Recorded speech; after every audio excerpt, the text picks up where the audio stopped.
미국 하원에서 트럼프 대통령에 대한 탄핵안이 의결됐죠. 이제 어떤 절차들이 남아있을까요? 그리고 북핵 협상에는 어떤 영향을 미칠까요? 한동대학교 국제지역학과 박원곤 교수님, 안녕하세요. 예, 안녕하세요. 네, 표결 결과가 몇 대 몇이었죠?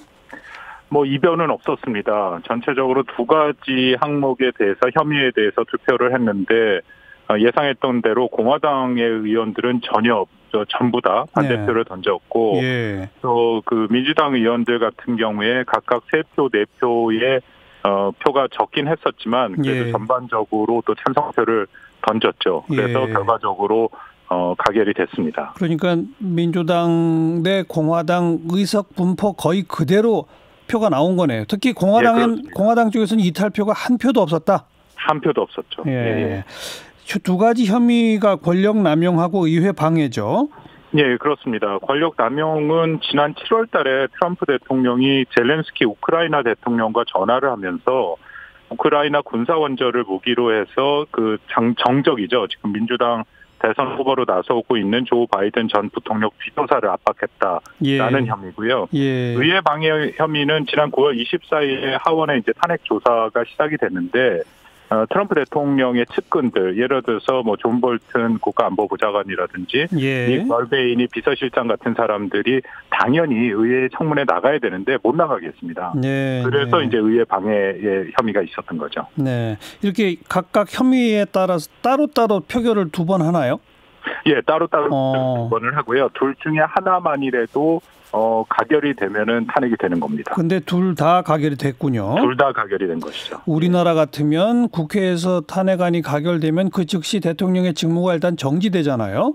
예. 헌법재판소 판결이 나올 때까지 정지 상태로 가지 않습니까? 예. 미국은 어때요?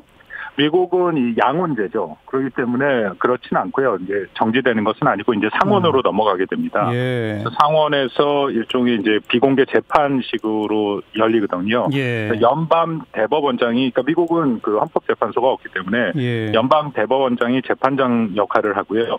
상원이 배심원격 역할을 하고 하원이 검사 같은 역할을 합니다. 그런 상황에서 일종의 재판이 다시 열리는 거죠. 그리고 나서 이제 최종적으로 상원에서 다시 투표를 해야 되는데 문제가 하원은 과반수였고요. 상원은 제적 3분의 2입니다. 그래요? 훨씬 높죠. 참 연방 대법원장이 판사 재판장 위치에 앉고 가결시킨 하원이 검사 역할을 하고 그리고 상원 의원들은 배심원 역할을 한다. 그렇습니다. 더 재밌네요. 지금 상원에서는 공화당이 일단 과반수 아니에요? 상원에서 과반수. 상원에서 지금 과반수를 갖고 있죠. 정확한 숫자로는 상원에서 공화당이 53석이고요. 민주당이 45석입니다. 그래서 3분의 2면 67석인가가 통과돼야 되는데 67석이죠. 3분의 2. 절대 그 숫자에 지금 못 미치고 있죠. 한마디로 불가능한 거군요. 거의 어렵다라고 보시면 될 것 같습니다. 지금 특히 하원에서 말씀드린 것처럼 투표 형태를 보면 공화당이 무조건적인 반대표를 던졌거든요. 오히려 트럼프 대통령은 이것이 좋은 계기다 해갖고 상원으로 빨리 넘어와서 상원에서 빨리 부결시켜서 이게 민주당의 탄핵 절차 시작 자체가 문제가 있다라는 것을 좀 보여주려고 하는 그런 또 모습들도 나타나고 있습니다. 한 표도 이탈표가 없었지만 혹시라도 과반이라고 하면 한번 좀 지켜볼까 싶은 생각이 들 텐데 3분의 2라니까 이건 보나마나네요. 그렇습니다. 사실은요. 다만 이게 그 트럼프 대통령의 이 재선 가도에는 분명히 영향을 미치겠죠. 그것도 좀 여러 가지 예측이 나오고 있는데요. 분석이 나오고 있는데 지금 트럼프 대통령 같은 경우에 이른바 차돌 지지층이라 해서 43% 내외가 트럼프 대통령이 무엇을 하든 정말 묻지마식으로 지지를 하는 지지층이 있습니다. 그리고 유동층은 10% 정도밖에 안 돼요. 그래서 사실상 이게 지금 민주당에서도 좀 긴장하는 게 오히려 트럼프의 지지층을 더 뭉치게 하는 그런 효과가 있다. 왜냐하면 지금 최근에 여론조사 결과 14일부터 17일까지 월스트리트저널이랑 MBC에서 한 거 보면은 49% 대 49% 찬반이 지금 아주 명확하게 갈리고 있거든요. 그렇군요. 전체적인 추세도 탄핵 찬성이 원래 높았는데 점점점 비슷한 수준으로 내려가고 있습니다. 미국 정치 민심도 완전히 양극화돼 있군요. 양극화돼 있습니다. 이게 미국에서 정당 정치에 지난 300년간 몇 번 이렇게 나타나는 현상들이 있거든요. 네. 그래서 영어로 이렇게 재조정, 리얼라인먼트라고 하는데 그게 4번인가가 이전에 나타난 적인데 이번에 또 그런 현상이 나타나고 있어요. 그래서 민주당과 공화당으로 당파로 완전히 나뉘어서 싸우는 네. 거기에 또 핵심에 트럼프 대통령이 있는 거죠. 그렇다면 이번 하원에서의 가결이 트럼프의 재선 가도에 미칠 영향은 뭐 플러스 마이너스 제로다? 오히려 플러스 쪽이 더 강하다? 이렇게 말해야 되나? 그럴 수도 있죠. 오히려 민주당이 역풍을 받을 가능성도 있고 이게 복잡한 문제가 이 탄핵이 시작이 된 게 아까 말씀드린 조 바이든 그 전 부통령의 스캔들식으로 시작이 돼버렸거든요. 그러니까 이제 공화당은 그 부분을 계속 파고들 가능성이 있고 그리고 어쨌든 결집을 트럼프의 지지층은 더 결집할 가능성이 높아지고 그래서 이게 반드시 민주당한테 유리하다라고 볼 수는 없습니다. 물론 이제 상원 절차가 넘어가서 거기서 얼마만큼 민주당이 설득력 있게 대국민이 호소를 하느냐가 좀 달려있긴 하지만 현재로서는 그렇게 만만한 상황은 아니죠. 자, 북핵 협상에는 어떤 영향을 미칠까요? 북핵 협상에 대해서는 일단 트럼프 대통령이 여기에 아무래도 신경을 써야 되는 것은 사실이고요. 그리고 또 자기의 지지층이 있고 국내 정치적으로 어려울 경우에는 북핵 문제에 대해서도 좀 더 완강한 자세를 하는 모습을 보입니다. 그러니까 우리가 지난 하노이 회담 때 경험을 했던 것이 그때도 막 청문회가 있지 않았습니까? 맞아요. 그래서 오히려 합의를 안 이루고 이제 나왔다라는 얘기가 있는 것처럼 국내 정치적으로 복잡할수록 북한 문제에 대해서도 괜히 위험 부담을 안 가지려고 하는 그런 또 성향을 보이겠죠. 그러면 뭐 별로 좋은 신호가 아니네요.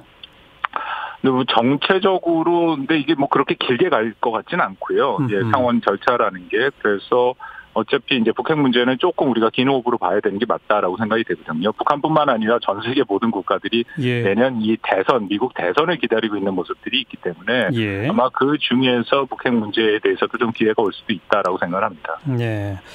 그나저나 지금 그 스티븐 비건이 예정에 없던 중국 방문을 한 것이 혹시 중국 베이징이나 이런 데서 북한 측과 만날지도 모른다라는 관측들이 있었잖아요.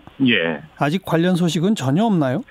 지금까지 제가 조금 전까지 확인한 거에 의하면 그런 얘기는 없고요. 지금 말씀하신 것처럼 이 중국을 미리 예정을 했던 것이 아닌 거로 알려져 있습니다. 그러니까요. 갑자기 가게 되니까 두 가지 설이 있는데 말씀하신 것처럼 판문점에서 만나기가 공개된 장소이기 때문에 특히 비건의 모든 동선이 지금 확인되지 않습니까? 그렇기 때문에 오히려 중국 가서 만날 가능성이 있다라는 게 하나의 또 설이고 또 하나는 최근에 중국과 러시아가 기습적으로 유엔 제재를 이제 일부를 완화해주는 결의안을 올리지 않았습니까? 그러니까 그런 문제를 놓고 중국과 다시 한번 이런 공조와 협력을 요청하는 그런 또 방문이다. 이제 두 가지 해석이 있는데 조금 두고 봐야 될 것 같습니다. 아직은 근데 또 만났다는 소식은 없다. 그렇습니다. 참 연내에 실무 협상이라도 한번 할 수 있을지 아직은 모르겠네요. 연내는 아마 좀 힘들 것 같다라는 생각이 들고요. 그냥 북한에서 계속 지금 나오는 담화를 보면 여전히 이제 새로운 길을 말씀드린 것처럼 조금 긴 호흡으로 내년으로 넘기겠다라는 메시지가 계속 나오고 있거든요. 이제 중요한 것은 과연 이제 북한이 우리가 정말 우려하는 금지선 ICBM과 핵실험을 할지 만약 그렇게 되면 정말 어려운 상황이 오게 되죠. 크리스마스나 연말에 ICBM 쏠 가능성에 대해서 박 교수님 어떻게 평가하세요? 얼마 안 남아서 제가 굉장히 조심스럽긴 한데요.